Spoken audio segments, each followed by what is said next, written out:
exploit, manifest, browse, pertain。今回、4つの動詞を紹介します。カタカナで使うもともと英語の動詞を皆さん普通に使ってますよね。例えば、チェックするとか、あとはチョイスするとか、あとはキャンセルするだったり、もう山ほどありますよね。今回の4つの動詞の中で、browse と manifest がところどころ日本語でも使われてますよね。政治家のなんとかマニフェストとか、あとは browse のブラウザーとかブラウジング機能とかありますよね。正直に言いますと、もともと英語の意味をきちんと理解している方がほぼほぼいないような気がしますけどね。どうですか？ただ、なんとなく使ってますという印象があります。とにかく面白い動詞を勉強すると、英語がますます楽しくなります。なんていうのかな、自分の英語力がきちんとした形になっていくという感じですかね。それでですね、このチャンネルの視聴者さん、勝吉さんという方なんですけれども、がコメントをしました。このシリーズで culminate という動詞を見て、そしたらね、英語の新聞の記事を見て、このような文章が書かれていました。Warmer relations between the two countries culminated in a summit.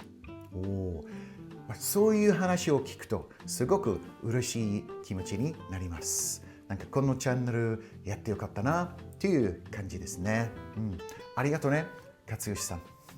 I think you've heard enough of me waffling on in my dodgy Japanese. It's time to learn about some English verbs. Here's the first one.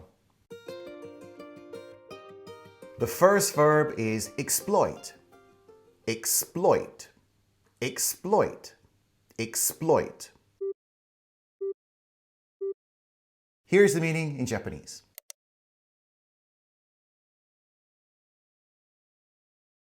So as you can see from the definitions, exploit can be used in a bad way or in a good way or a neutral way. I think it would be most useful for you to know about how it's used in a negative way. So I'm going to focus on that. To exploit means to take unfair advantage of someone or something for personal gain. This often happens when companies use their employees for their own benefit without giving fair treatment in return. We've all seen news reports about this kind of exploitation in factories or sweatshops in developing countries such as Bangladesh or Congo. A greedy and unscrupulous employer might exploit workers by making them work long hours for low pay under dangerous and inhumane conditions. It can also mean using resources in a selfish or harmful way, like exploiting nature by cutting down too many trees without thinking about the environment. Human traffickers exploit vulnerable people, promising them jobs but forcing them into slavery. So we see this on the news, or sometimes you even see it in like Hollywood movies. People are being completely exploited, like they're promising them a job in the US or something, but they take them through the border, like kind of people smuggling or people trafficking. And once they get to the US, they're made to work in like a farm or a factory or in some place where they have no social life. Basically like slaves. The people are exploited. Powerful organizations often exploit cheap labor in developing countries to maximize profits. So again, we've seen this in so many news reports. I'm not going to name any companies, but even, some really well-known companies have been, talked about it in the press. They go to these developing countries and they just don't give fair conditions, or they don't take care of their workers, and they're just exploiting them, all in the name of making a profit. Here's a quote from Gary Oldman, a British actor known for his intense performances and versatility.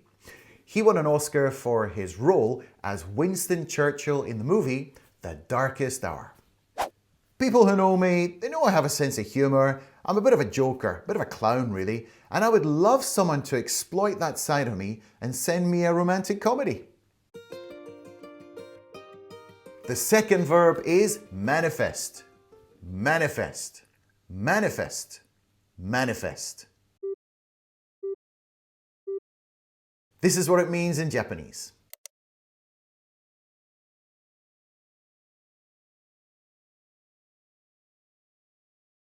Manifest is quite a complex word with quite a few meanings. So, how is it used most often? What is the most useful to you as a language learner? The way I hear it being used the most is when you're talking about something appearing. It's very conceptual, so you've got to be able to use your imagination to an extent with this verb. Think of it like this. How did this thing appear? How could we notice it? It's like a spirit from someone who passed away. Some people say that they manifest themselves as ghosts so that we can see them. Here's a lineup of things that we often talk about using the verb manifest. Problems. A communication problem manifested during the meeting. Emotions. His frustration manifested in a loud outburst. Symptoms. The illness manifested with a sudden fever. Trends. New social trends manifested with the rise of social media. Behaviors. His anger manifested in passive-aggressive comments. Changes. A change in policy manifested in the way the company operated. Tensions. Tensions manifested in a heated argument between the two leaders. Doubts. Doubts about the project manifested when the first delays occurred. Opportunities. A new business opportunity manifested after the market shifted. Consequences. The consequences of their actions manifested in the form of a public scandal. Over time, the challenges of living abroad manifested in his increasing sense of isolation. So you can imagine when somebody goes to live in another country, you start to feel lonely or helpless, or you don't have any friends, and eventually all those feelings like kind of mounted up, and the end product, as it were, was this feeling of isolation. So this situation, like it changed, it morphed, it became like this thing, which was isolation. It manifested as a sense of isolation. Does that make sense? As the situation worsened, the tension between the two nations manifested in military confrontations. So there was a lot of tension between the two countries, and the end result was war. Basically, military confrontation. This is how it manifested itself. That's what it eventually became. Let's have a real-life quote from Kenny Loggins, an American singer-songwriter known for his hit songs like Footloose, as in the movie of the same title, and Danger Zone from the movie Top Gun. I couldn't have come up with a better metaphor for my life and my internal conflict. It amazes me how quickly we can manifest our fears. In my mind, I created my I'm never satisfied, I'll drive her away nightmare. Nigel! Oh, Nigel! Quick word if you don't mind. Yes, just put it over there. Henry! Lovey! Anything for you, my future little Oscar winner. Well, it's about these costumes that we have to wear. It says on the label that they were made in Bangladesh. Yes, Henry? And what about it? Well, I've heard that people in Bangladesh are being exploited in the clothing industry, and well, it just feels kind of unethical to be wearing them. Nonsense, Henry! Absolute nonsense! Our costumes are made at the leading costume house in the whole of Bangladesh. But I don't want to be a part of any exploitation. Listen, Henry, darling. Let's have a drink. Get this down you. Sometimes when you're nervous before a big performance, yes, Nigel, nervousness has been known to manifest itself in worrying about trivial things, like where our costumes come from. You know, that kind of thing. Yes, you're right. I do tend to overthink things before a big performance. That's the spirit, man. Yes. So good luck with your performance tonight. And remember, we've got Tom Cruise and Robert De Niro in the front row. Break a leg. Oh, don't remind me. The third verb is browse. Browse, browse, browse. What does it mean in Japanese?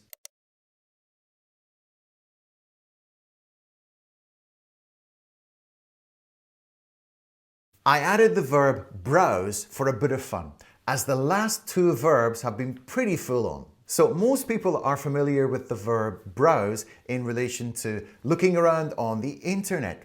Hence the word browser, a software application used to access, retrieve, and view content on the internet. But it's probably more commonly used like this. Browse in a store, browse through a magazine, browse through social media, browse through a menu, browse through a museum.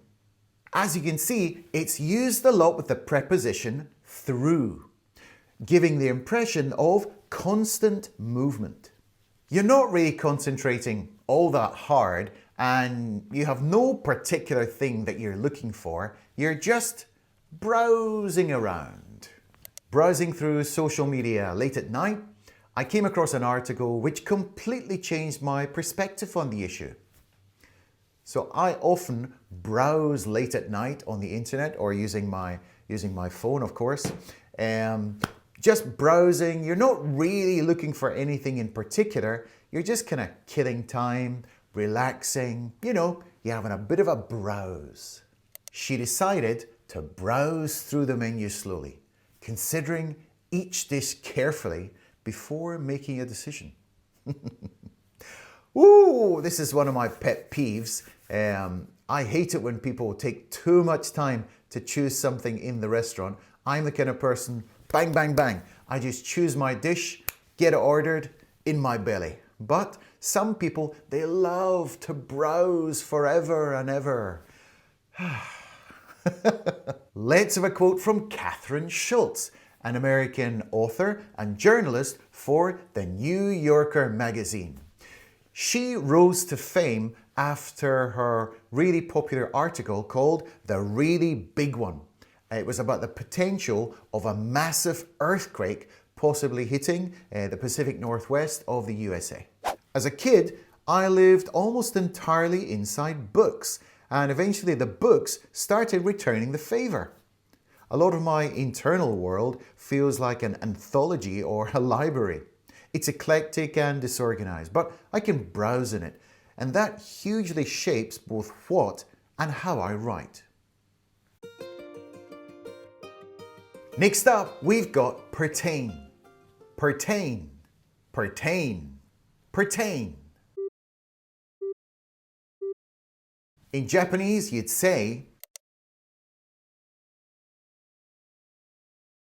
this is a verb that I'm pretty sure a lot of the viewers on this channel have heard somewhere but are not sure how to use it.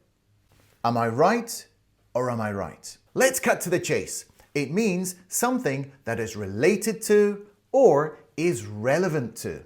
When something pertains to a particular subject or thing, it is connected to or applies to that thing. For example, if a rule pertains to safety, it means the rule is about or concerns safety. It's often used to show a direct relationship or connection between two things. Many of the issues discussed in the meeting pertain to the company's future plans. So that kind of speaks for itself, doesn't it?